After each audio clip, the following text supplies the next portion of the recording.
Hello everyone. तो quantum mechanics के आज के इस लेक्चर में हमने पिछले लेक्चर में यहाँ पे रेडियल डिफरेंशियल इक्वेशन निकाली थी हाइड्रोजन एटम के लिए, उसके सॉल्यूशंस देखेंगे। ठीक है, हम देखेंगे कि टोटल वेव फंक्शन को कैसे लिखते हैं हम हाइड्रोजन एटम के लिए। ठीक है, तो और देखेंगे हम एनर्जी आइगन स्टेट्स। तो आज हम सबसे पहले क्या करते हैं, यहाँ पर जो हमारे पास हाइड्रोजन एटम के लिए टोटल वेव फंक्शन है उसको हम रिप्रेजेंट करते हैं यहाँ पर साई एन एल एम से, और ये आर थीटा एंड फाई का यहाँ पर फंक्शन होता है। ठीक है, और एन एल एम क्या है यहाँ पर, ये है हमारे पास यहाँ पे क्वांटम नंबर्स, ये आप लोअर क्लासेस में पढ़ चुके हो। तो यहाँ पर जो है ये टोटल वेव फंक्शन जो है हमारे पास, ये इक्वल होता है यहाँ पर आर एन एल आर के, जो कि एक रेडियल वेव फंक्शन है। ये क्या है, एक रेडियल वेव फंक्शन या फिर आइगन फंक्शन या फिर आइगन स्टेट। ठीक है, और यहाँ पे इसको मल्टीप्लाई यहाँ पे करना है Y L M theta and phi का फंक्शन है ये इसको कहते हैं हम यहाँ पे स्फेरिकल हार्मोनिक्स। तो ये है हमारे पास यहाँ पे स्फेरिकल हार्मोनिक्स।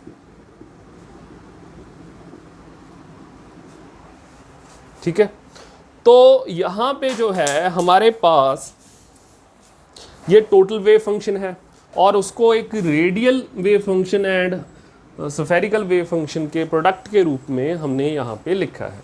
तो हमने क्या करना है कि जो हमने यहाँ पे रेडियल डिफरेंशियल इक्वेशन निकाली थी वो क्या थी हाइड्रोजन एटम के लिए, वो थी हमारे पास यहाँ पे minus H cut square by 2 mu curly square by curly R square U N L which is a function of R V effective u n l r is equal to e u n l r। ठीक है, तो यहाँ पर इसके solution आएगा हमारे पास r n l r जो आएगा रेडियल वेव फंक्शन। ठीक है, इस रेडियल इक्वेशन का, रेडियल डिफरेंशियल इक्वेशन का जब हम सोल्यूशन निकालेंगे तो यहाँ पे हमारे पास रेडियल वेव फंक्शन जो आएगा r n l r। ठीक है, तो उसकी जो है हमने ग्राउंड स्टेट यहाँ पे याद करनी है। तो ग्राउंड स्टेट क्या होगी, यहाँ पे n कहाँ से शुरू होता है, n होता है हमारे पास हाइड्रोजन एटम में 1 से शुरू, 1 2 3 एंड सो ऑन। ठीक है, तो n यहाँ पे 1 लेंगे सबसे पहले हम। तो ग्राउंड स्टेट ऑफ रेडियल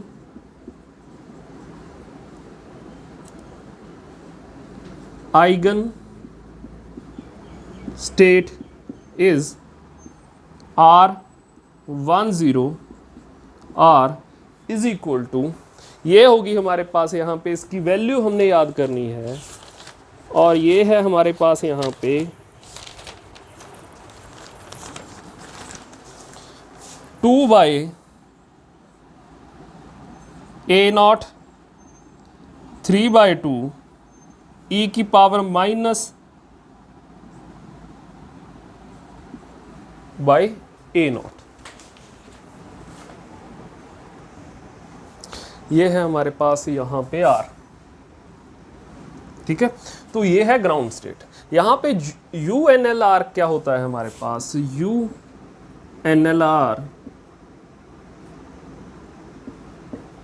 ये होता है हमारे पास RNLR, ये हमने पिछले लेक्चर में देखा है। ठीक है, तो ये आपने याद रखना है यहाँ पर। और अगर यहाँ पे टोटल वेव फंक्शन जो है हमारे पास, उसकी ग्राउंड स्टेट क्या होगी, तो ग्राउंड स्टेट ऑफ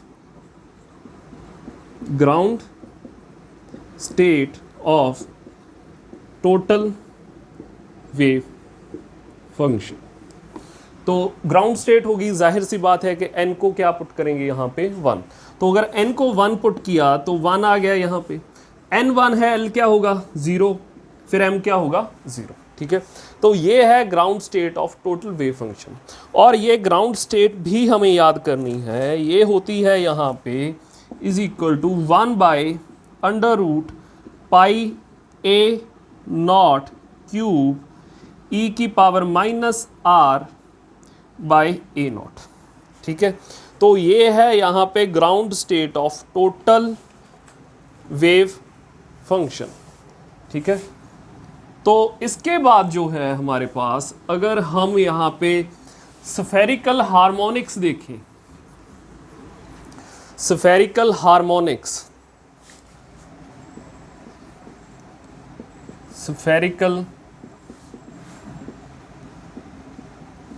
हार्मोनिक्स, ठीक है। तो अगर इसको हम देखें यहाँ पर, तो इसकी ग्राउंड स्टेट जो होती है स्फेरिकल हार्मोनिक्स, ये क्या होता है यहाँ पर YLM, थीटा एंड फाई का फंक्शन होता है ये। ठीक है। तो L की वैल्यू क्या होगी यहाँ पर, n इज इक्वल टू 1 के लिए L की वैल्यू होगी 0 एंड M की वैल्यू होगी 0। तो Y00 ये क्या होता है यहाँ पे हमारे पास, इसकी वैल्यू आपने याद करनी है, ये होता है 1/√4π। ठीक है। और ये है यहाँ पे ground state, ground state of spherical harmonics. ठीक है। और यहाँ पे जो उसके बाद अगर हम n इज इक्वल टू 2 लें, तो L की कौन सी वैल्यू आएंगी, L क्या आएगी सबसे पहले 1। ठीक है। तो यहाँ पे Y1 1, अगर L 1 है तो M की वैल्यू क्या होगी, 1 हो सकती है। ठीक है। सबसे पहले तो Y11 क्या होगा यहाँ पे, ये होगा यहाँ पे -√3/8π साइन थीटा e की पावर एओटा फाई। ठीक है। ये होगा यहाँ पर। उसके बाद जो है यहाँ पे L की वैल्यू 1, M की वैल्यू 0 ले लेते हैं, तो 1 0, थीटा फाई का फंक्शन है ये। ठीक है। तो यहाँ पे आएगा हमारे पास √3/4π cos थीटा। ठीक है। और इसके बाद जो है हम ये क्या करते हैं, L की वैल्यू 1, M की वैल्यू -1 हो सकती है। ठीक है। तो ये यहाँ पर होगा, तो ये है यहाँ पर Y1 -1 theta and phi is equal to √3/8π sine theta e की पावर -एओटा फाई। तो ये है हमारे पास स्फेरिकल हार्मोनिक्स एंड उसकी कुछ स्टेट्स जो हमें याद करनी चाहिए। ठीक है। और उसके बाद जो है हमारे पास यहाँ पे, अगर मैं आपको एनर्जी आइगन स्टेट्स के बारे में बताऊं, एनर्जी आइगन स्टेट्स। ठीक है। तो for hydrogen atom,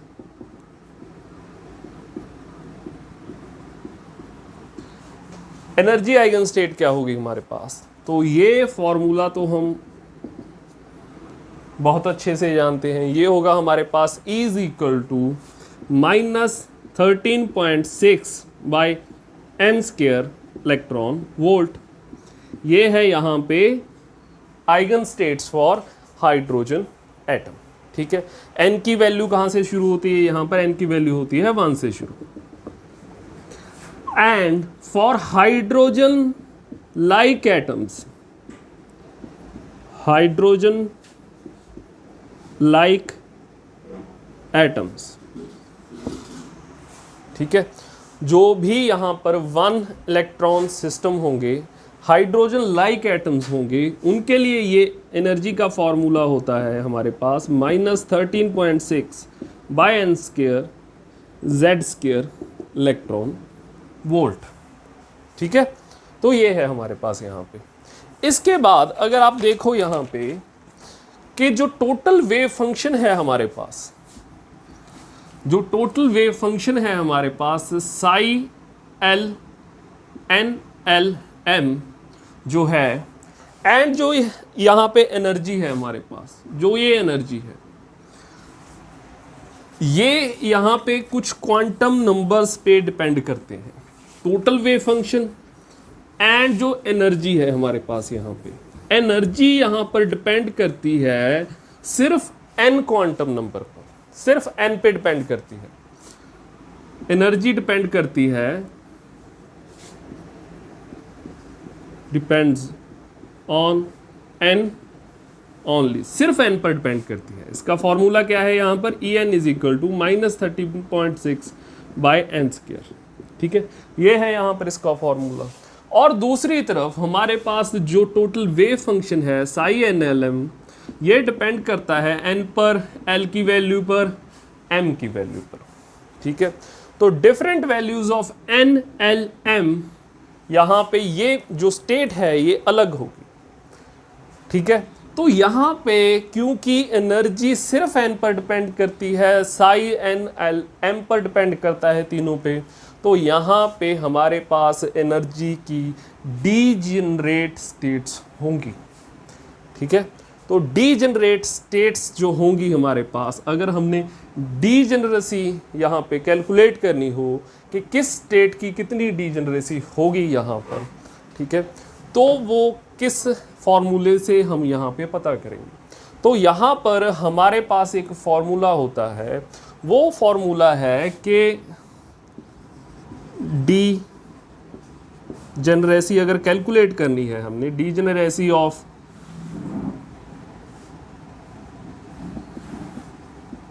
energy states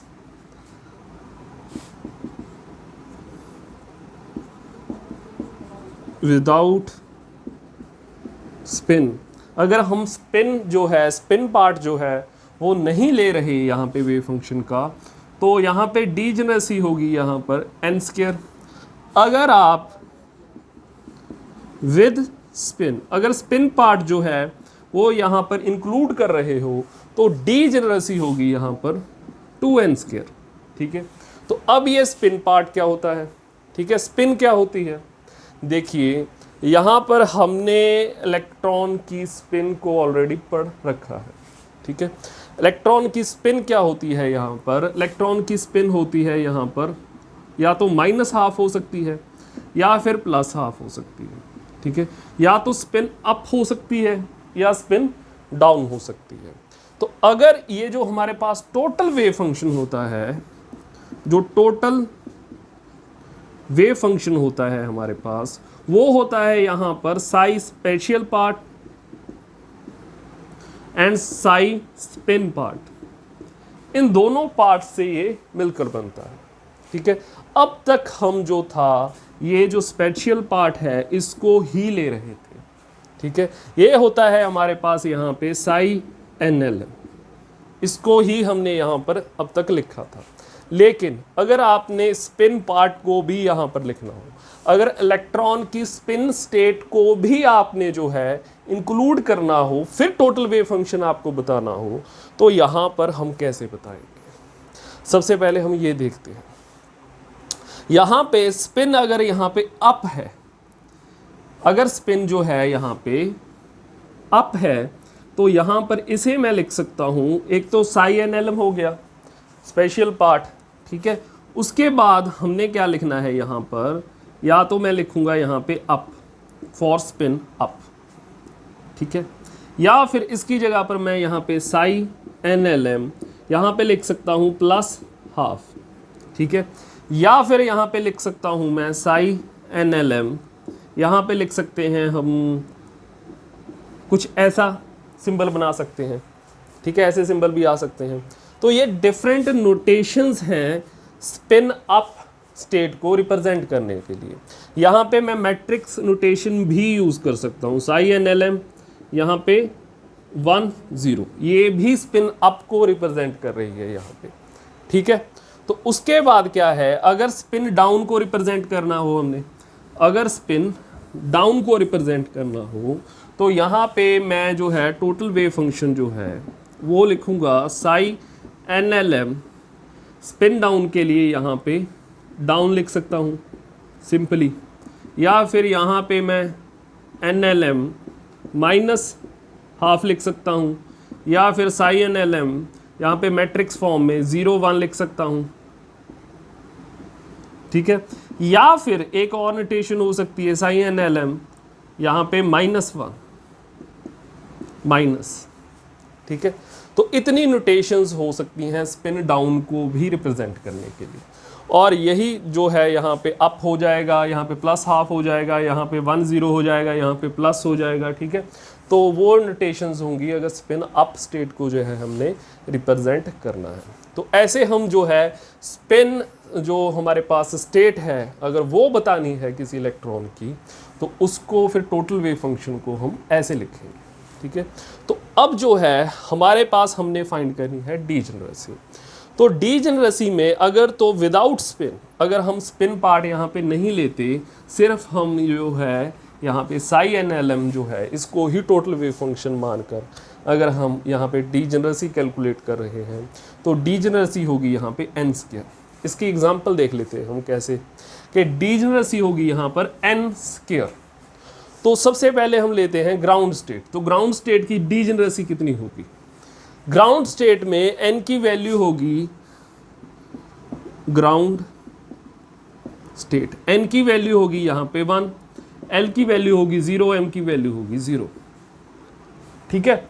तो यहाँ पे ग्राउंड स्टेट के कॉरस्पॉन्डिंग हमारे पास जो वेव फंक्शन हुआ वो हुआ 1 0 0, ठीक है। विदाउट स्पिन ले रहा हूँ ये मैं, तो यहाँ पे हुआ ये 1 0 0, और इसके कॉरस्पॉन्डिंग जो आइगन स्टेट हुई हमारे पास एनर्जी की वो हुई E1 -13.6 इलेक्ट्रॉन वोल्ट, यही हुई यहाँ पे, ठीक है। तो ये हुई यहाँ पे सिर्फ एक ही स्टेट यहाँ पर होगी, तो ये नॉन डीजनरेट स्टेट हुई, नॉन डीजनरेट स्टेट, या फिर डीजनरेसी कितनी कहेंगे हम? डीजनरेसी कितनी है? 1, ठीक है। या कहेंगे हम डीजनरेसी इसकी 1 है। और इस फॉर्मूले से भी ये पता लगता है, हम अगर n की वैल्यू यहाँ पे 1 पुट करें तो डीजनरेसी कितनी आएगी यहाँ पर? 1, ठीक है। अब देखो, अब यहाँ पर n = 2 लेते हैं हम। अगर हमने n = 2 लिया, फर्स्ट एक्साइटेड स्टेट यहाँ पर ली, तो यहाँ पर जो है हम अगर इस फॉर्मूले से कैलकुलेट करें तो हमारे पास डीजेनरेसी जो है उसकी वैल्यू आएगी 4।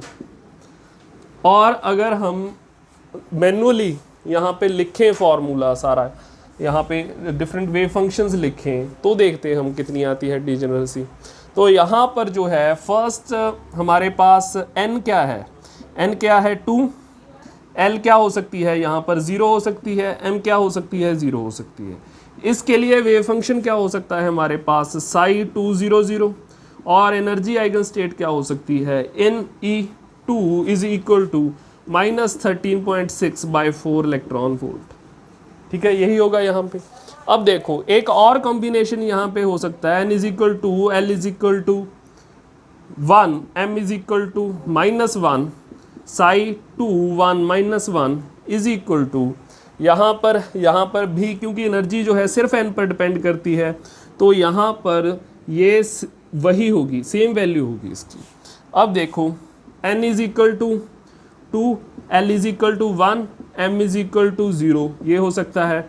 साई 2 1 0 = E2, ये सेम ही होगी। तो n = 2, L = यहाँ पे होगा कितना? 1, M = -1, तो ये होगा 2 1 -1, और एनर्जी हमारे पास सेम होगी। तो एनर्जी की वैल्यूज सेम आई इन 4 जो है हमारे पास यहाँ पे आइगन वेक्टर्स के कॉरस्पॉन्डिंग, ठीक है। तो यहाँ पे डीजेनरेसी कितनी आई? 4, या फिर इसे कहेंगे 4-फोल्ड डीजेनरेसी, ठीक है। ऐसा भी हम इसे बुला सकते हैं।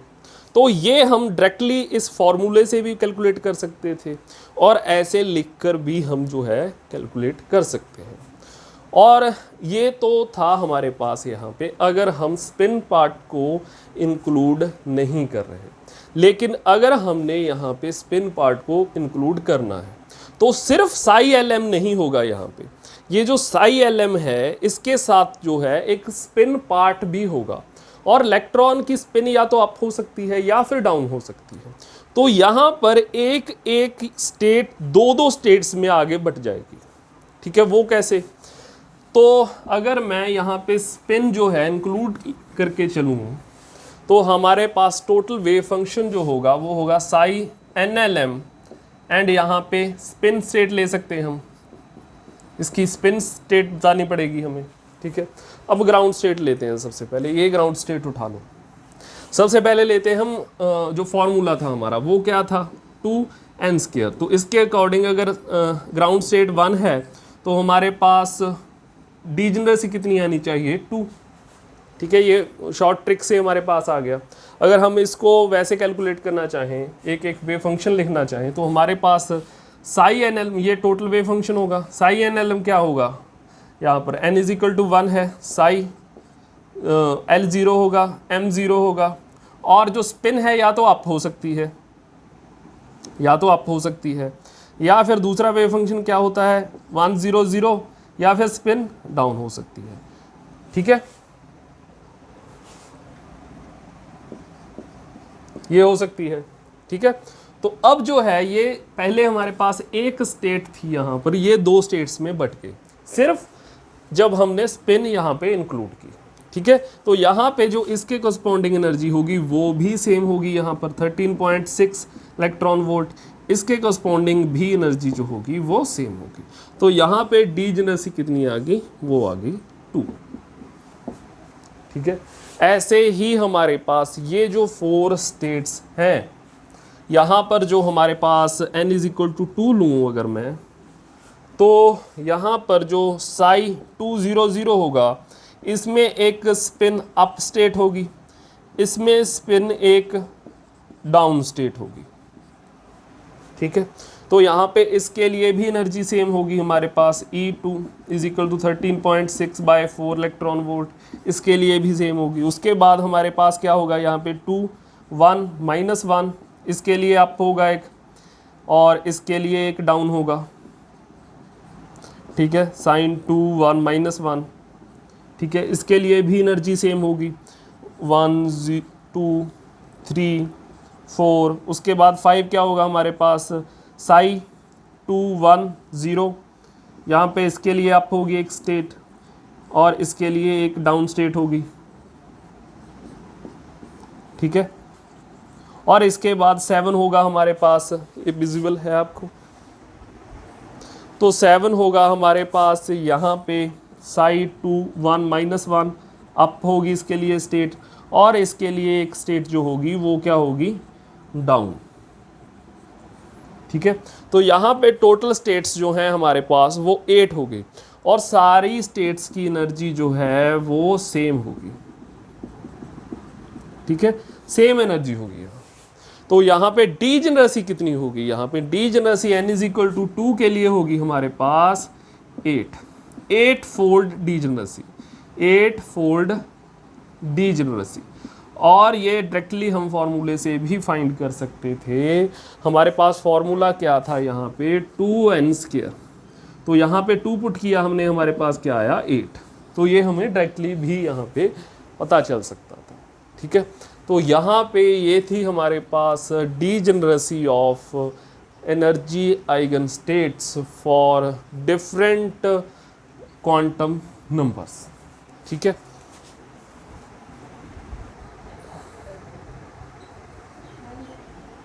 और इसके बाद अब हमने क्या करना है, अब हमने करना है यहाँ पे प्रोबेबिलिटी एंड प्रोबेबिलिटी डेंसिटी, और उसमें हम देखेंगे कि रेडियल प्रोबेबिलिटी डेंसिटी क्या होती है, टोटल प्रोबेबिलिटी डेंसिटी क्या होती है।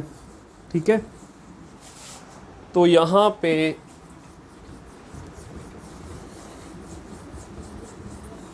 नेक्स्ट टॉपिक है हमारा प्रोबेबिलिटी एंड प्रोबेबिलिटी डेंसिटी।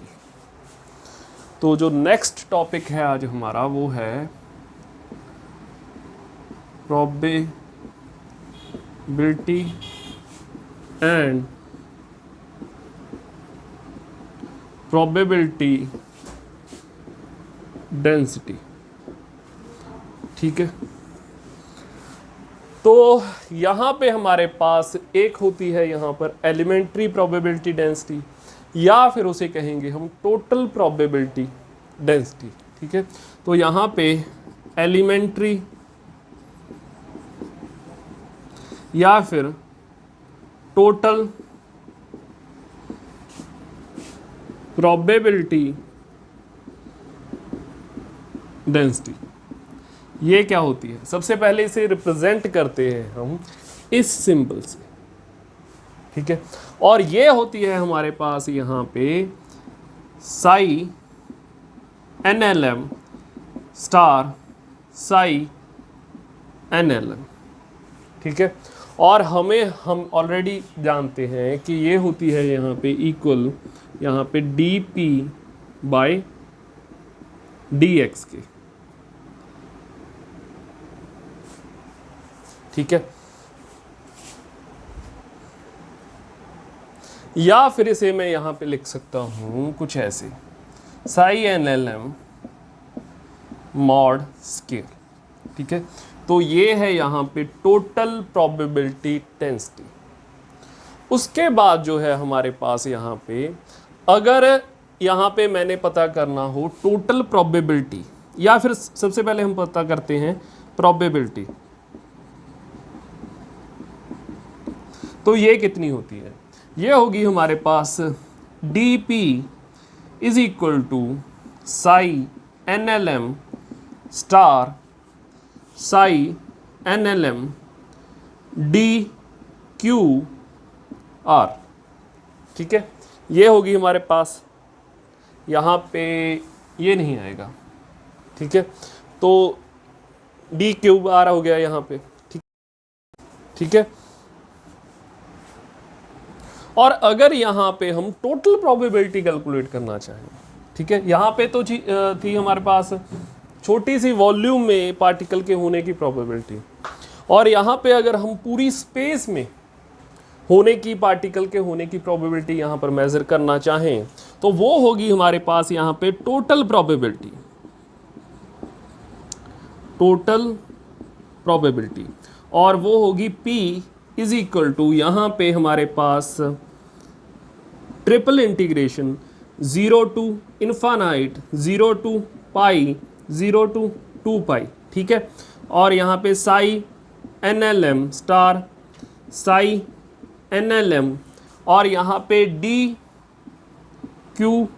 जो होता है हमारे पास, ये होता है यहाँ पे equal R square sine theta D theta D phi D R, इसके इक्वल। ठीक है, तो यहाँ पे इसको हम लिखते हैं साई NLM, और यहाँ पे आएगा हमारे पास R square sine theta D R D theta D phi.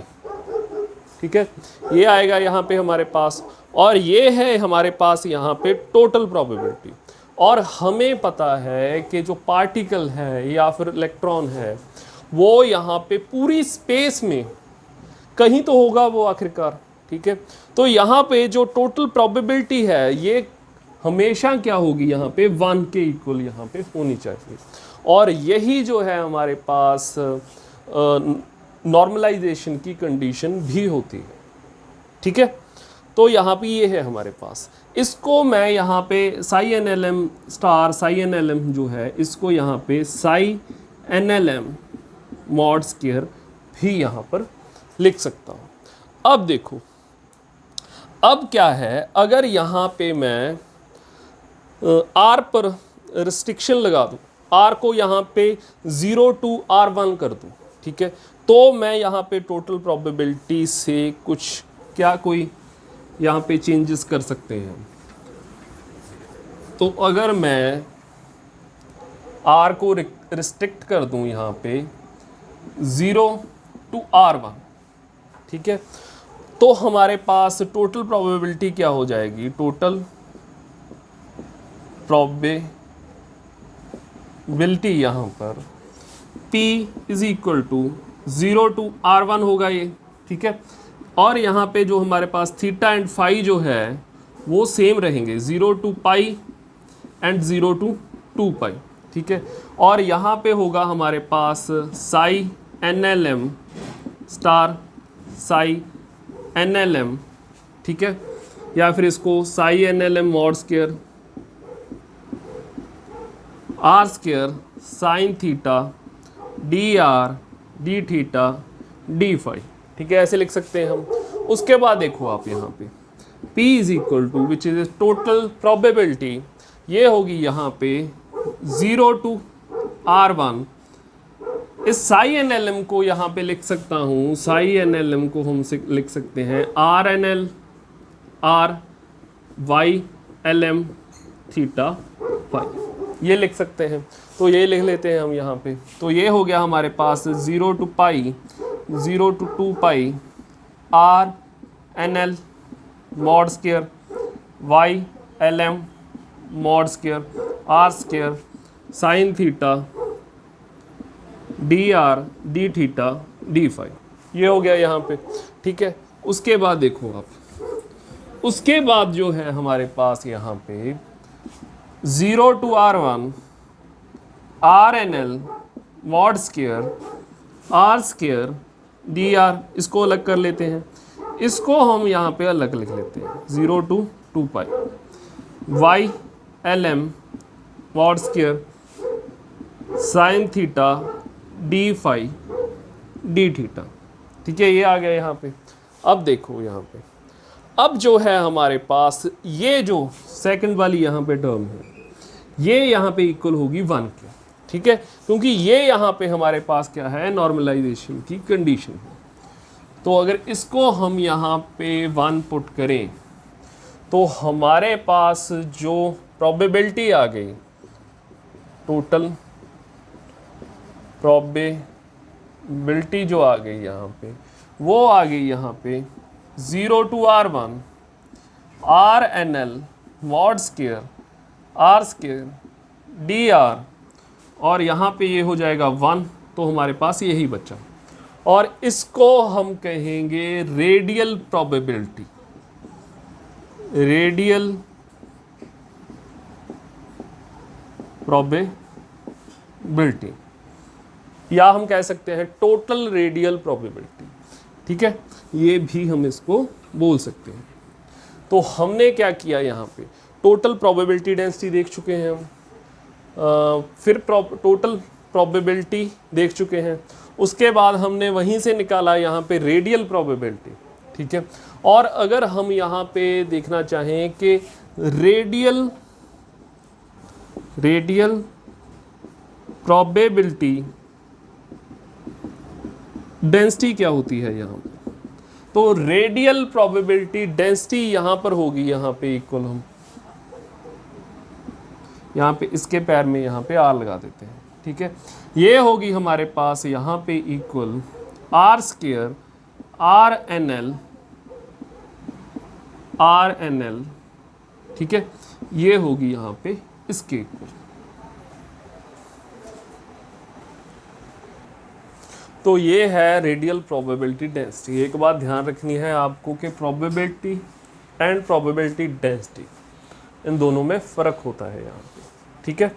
तो इससे प्रोबेबिलिटी डेंसिटी से जुड़ा हुआ एक कंसेप्ट हम जो है नेक्स्ट लेक्चर में करेंगे, वो है नोड्स का कंसेप्ट, ठीक है। तो आज के लेक्चर में इतना ही, थैंक यू।